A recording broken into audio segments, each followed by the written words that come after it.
periodo de la vida que va de los 3 a los 5 años es uno de los más extraordinarios.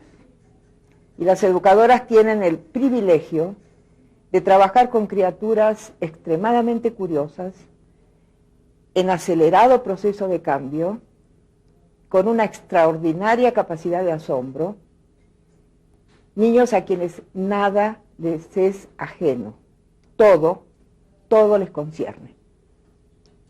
Esos niños preguntan acerca de los fenómenos naturales, preguntan acerca de los comportamientos sociales, acerca de los objetos de su entorno.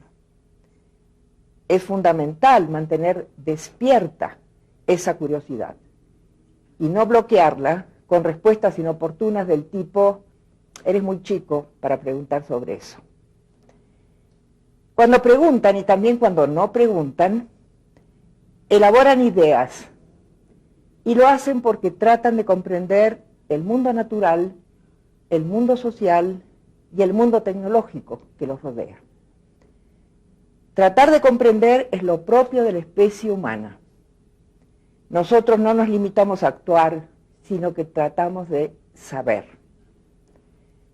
Los niños tratan de comprender y no podemos impedirlo, porque tratan de apoderarse, de hacer suyos esos objetos, esos comportamientos, esas ideas que constituyen el mundo adulto en el cual tienen que crecer y vivir. Cuando los niños perciben que algo es valioso, importante para los adultos, es normal que quieran entenderlo. No es extraño entonces que también pregunten sobre esas marcas gráficas que llamamos escritura y que se encuentran presentes en todas partes del ambiente urbano. Los automóviles tienen escrituras porque tienen placas de identificación, porque algunos dicen taxi, otros dicen transporte urbano, etc.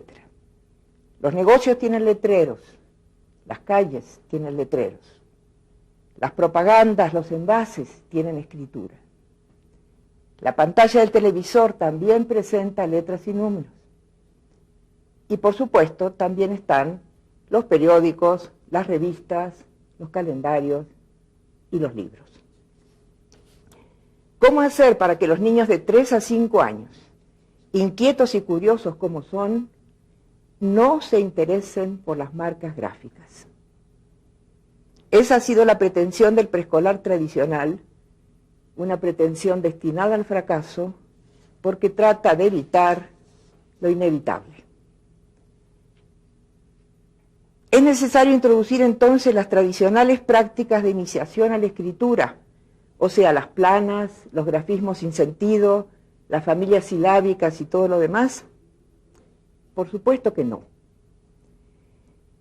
Frente a esa dicotomía que se expresa, por un lado, en evitar que aprendan, o bien, por el otro lado, en obligar a que aprendan y de la peor manera posible, hay una alternativa que consiste en crear las condiciones para que todos aprendan, cada quien a su ritmo, y sobre todo, para construir desde el inicio un vínculo de confianza, un vínculo amistoso con la escritura. Se trata ni más ni menos que de introducir a la cultura escrita. Entrar a la cultura escrita supone mucho más que saber las letras.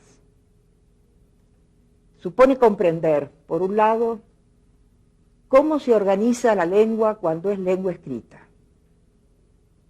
cómo se narra, cómo se cuenta por escrito, cómo se informa por escrito, cómo se pide, se agradece, se solicita, se felicita por escrito. ¿Cómo se realizan los actos de habla que ya conocemos en contextos orales por escrito? Supone comprender cómo son los objetos creados por la cultura escrita. Esos muchos objetos que tienen nombres específicos y que llamamos calendarios, agendas, revistas, diccionarios, enciclopedias, cuentos ilustrados, mapas y muchos otros más. supone también comprender cómo son las instituciones y las profesiones creadas por la cultura escrita. Las bibliotecas, las editoriales, los libreros, los periodistas, los escritores, tantas profesiones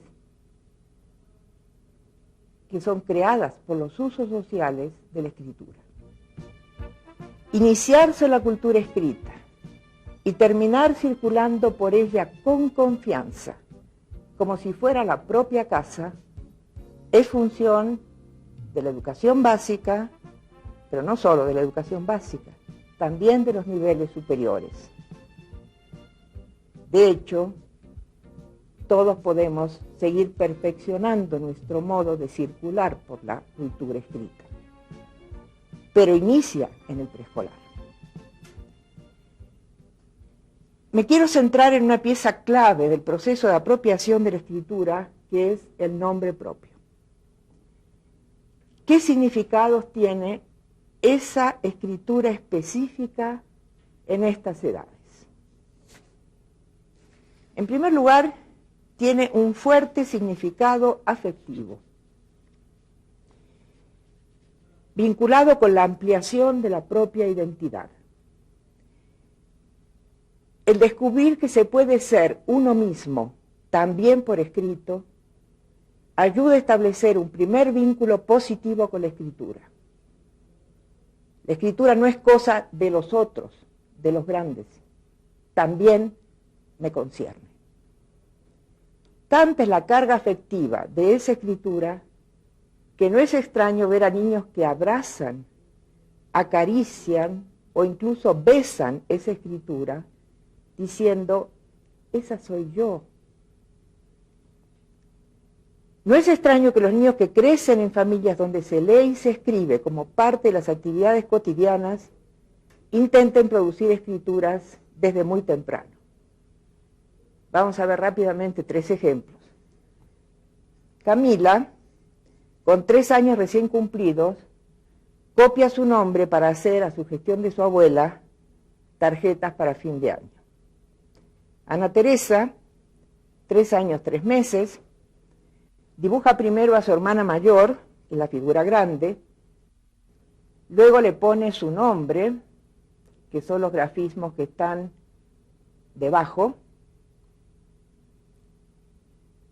y luego se dibuja a sí misma, que es la figura menor. Pero cuando se dibuja a sí misma resulta que su propia figura humana termina cabalgando sobre el nombre de la hermana, y entonces ya no puede decir el nombre de la hermana, sino el suyo propio. En fin, que la situación le parece confusa y Ana Teresa decide que mejor le pone a cada quien el nombre encima de la cabeza. Y lo que aparece como si fueran unas antenitas sobre la cabeza de la figura menor son en realidad 2 letras rectas y luego una letra curva por debajo. El tamaño de la cabeza no le permitía poner más letras en esa posición. Santiago, de 3 años 6 meses, dibuja una espléndida figura humana, y aquí aprovecho para decir algo que es muy importante. Yo creo que hoy día cualquier educadora diría que hacer una figura humana así, a los 3 años 6 meses, es francamente extraordinario. Y a nadie se le ocurriría decir, qué barbaridad, le puso el tronco más pequeño que la cabeza. Algún problema debe tener. Creo que a ninguna educadora se le podría ocurrir decir, qué barbaridad, cuántos dedos puso. Mejor impedirle que escriba, que dibuje manos hasta que sepa contar cuántos dedos tiene en cada mano. Y nadie se sorprendería por la extraordinaria posición del ombligo en la parte inferior de esa figura. Las educadoras ya han aprendido a tener una visión positiva de la evolución de la figura humana. Y dicen, qué bueno que ya le puso tronco, qué bueno que ya le puso dedos. Esa misma visión positiva es la que necesitamos para trabajar con la escritura en preescolar. Los grafismos que están en la parte inferior, es la firma de Santiago. Y Santiago lee esa firma como Santiago lo hizo. Y lo que parece una I acostada al final, no lo es, porque en palabras del autor, y siempre hay que tener en cuenta las palabras del autor, eso es punto y raya, porque ahí termina. La escritura del nombre propio tiene entonces un fuerte significado afectivo y también tiene fuertes significados cognitivos. Esa escritura permite apropiarse de formas, letras que me pertenecen, que son mías, y permite así establecer un primer repertorio de formas. Un primer repertorio de formas y además un orden específico de esas formas. La primera, que generalmente es designada como la mía, la última a veces, en ciertos casos alguna del medio. Es difícil entender por qué esas letras y en ese orden. Pero el reconocimiento del orden es ya de por sí importante. En algunos casos, ese primer repertorio sirve de abecedario básico para escribir otros nombres. Es el caso de Armando, 5 años y medio, en preescolar, por supuesto. Armando escribe su nombre, como se puede ver en la parte superior de la hoja, y luego escribe una serie de otros nombres. Son nombres de animales. Y Armando, cuando le proponemos que escriba los nombres de los animales que ahí aparecen, inicia dibujando.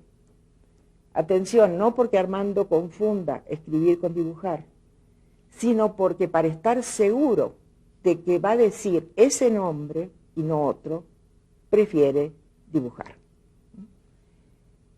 Los nombres que escribe son elefante, luego está jirafa, en fin, ahí hay algunos ejemplos, venado. Venado lo escribe en vertical porque ya no tenía lugar en la hoja. Y si vemos su producción, podemos ver claramente que las letras que está utilizando provienen del repertorio provisto por su propio nombre.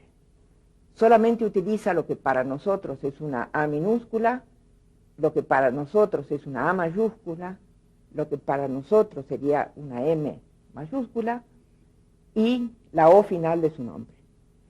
Con esas formas, apenas 4 formas diferentes, cambiando la posición de las mismas, Armando consigue escribir 5 nombres diferentes. Claro que ninguna de las letras está utilizada con su valor sonoro convencional, pero Armando nos muestra que ha hecho ya un descubrimiento, que es un descubrimiento fundamental para cualquier sistema de escritura, no solamente para el sistema alfabético de escritura. Cualquier sistema de escritura funciona con el siguiente principio: con un conjunto limitado de formas, combinándolas de diferente manera, se obtienen expresiones diferentes. Ese es un descubrimiento fundamental, como también es fundamental el hecho de hacer ejercicios de combinatoria a esta edad, porque la combinatoria es una estructura lógico-matemática de primerísima importancia y de carácter muy general. En otros casos, como es el caso de Paulet, ese primer repertorio queda reservado para el nombre propio. Fíjense, Paulet, la escritura de arriba es la de su propio nombre. Aparentemente inicia con una B mayúscula, pero el proceso de escritura y lo que ella dice deja bien en claro que es una P seguida de una O, solamente que le quedó muy próxima al palo vertical de la P. Las 4 primeras letras de su nombre están. Y si volvemos a ver sus escrituras, ella también está escribiendo una serie de nombres de animales, podemos observar que ni una sola vez ella utiliza las letras de su nombre para escribir otros nombres. En estos casos el repertorio se amplía, los niños aprenden rápidamente muchas formas de letras, precisamente para preservar, reservar las de su propio nombre. Los nombres de la clase se comparten y eso es sumamente importante. Si tengo 20 chicos en la clase, estoy casi segura de tener todo el abecedario. Escribir el nombre que cada quien identifica como su nombre verdadero. Atención, generalmente no funciona Lupe, Memo, Paco. Es el nombre de veras el que los niños quieren ver escrito. Ese nombre con las dificultades ortográficas que tiene. Y también hay que evitar poner el nombre completo, porque una secuencia de 2 nombres y 2 apellidos no cumple las funciones de indagación que permite la escritura de un solo nombre. Si ustedes ponen algo así como Juan Pablo López Avendaño y pretenden que los niños de 3 y 4 años hagan exploraciones inteligentes sobre esa secuencia de letras, pues no va a funcionar. Pero el nombre propio tiene una función importantísima en el grupo. Y empiezan a circular preguntas tales como, ¿cuál es la de Carlos? ¿Cuál es la de Inés? Si la inicial se comparte, hay que mirar otras letras, generalmente la que sigue o la última, para saber dónde está escrito mi nombre. Compartir la inicial es algo que les parece profundamente injusto a los niños. Habiendo tantas letras, ¿por qué no tener cada quien la suya propia? Es injusto, pero es así. Y crecer, ya lo sabemos, es también enfrentar frustraciones. Los niños aprenden a reconocer su nombre en la lista de asistencia, una lista grande, afichada, o en la lista del grupo que ha sido designado para tal o cual tarea, o aprenden a descubrir quién es el encargado de hoy para tal o cual actividad, o identificar el lugar asignado para cada quien, para dejar allí su abrigo o sus útiles, y de pronto, si se estimula que vean las letras del entorno, que de todas maneras las ven, pero que las vean y después cuenten lo que ven. Empiezan a aparecer cosas del tipo, yo vi mi letra en un taxi, dice Teresa. Y la educadora puede retomar, expander y socializar. Escuchen todos, esto es interesante. ¿Por qué será que taxi empieza con la misma letra que Teresa? La educadora sabe que los niños no serán capaces de aislar esas consonantes, porque de hecho no hay manera de decirlas sin pronunciar al mismo tiempo una vocal, por más tenue que sea. Y muchos dirán que la T de Teresa no puede ser la misma que la TA de taxi. No siempre se resuelve el problema, más bien pocas veces se resuelve. Pero lo importante es que el problema le siga rondando en la cabeza como algo que va a haber que entender. Mucho más fácil es, si alguno descubre, mucho más fácil es que algunos descubran la clave del misterio si Ana dice que vio su letra en el nombre de su amiga Alicia. Trabajar con el nombre propio es trabajar con los nombres propios del grupo. Que haya un modelo disponible no quiere decir cópialo cada día. Y hazlo como puedas no quiere decir impedir, frenar la evolución. De hecho, hazlo como puedas es apenas el inicio. Hazlo de la mejor manera que puedas, es lo siguiente, para propiciar avances. Es un trozo de escritura altamente significativa que estará allí primero como fuente de satisfacción y luego como fuente de problematización de conflicto. Porque cuando llegue el momento, que siempre llega entre los 4 y los 6 años, en que los niños tratan de entender por qué precisamente esas letras y precisamente en ese orden, entonces empiezan nuevas dificultades. Que voy a ejemplificar rápidamente en el caso de Andrea, que sabe escribir su nombre y que cuando intenta comprenderlo, prueba distintas hipótesis en momentos sucesivos. Primero intenta una lectura silábica, Andrea, y ve que le sobran letras. Ajusta, alargando una vocal, Andrea, para llegar al final. Algunos días después intenta otro tipo de lectura, saltando, para también cubrir el total de las letras, y un buen día hace un descubrimiento sensacional y resulta que, combinando nombre y apellido, consigue interpretar todas las letras. Esos momentos son momentos cruciales porque se está trabajando al mismo tiempo con la oralidad y con la escritura. Y esa tensión entre el objeto tal cual es y lo que entiendo de ese objeto, o sea, lo que puedo asimilar, es fuente potencial de progreso, a condición de que las educadoras lo entiendan y sepan potenciar.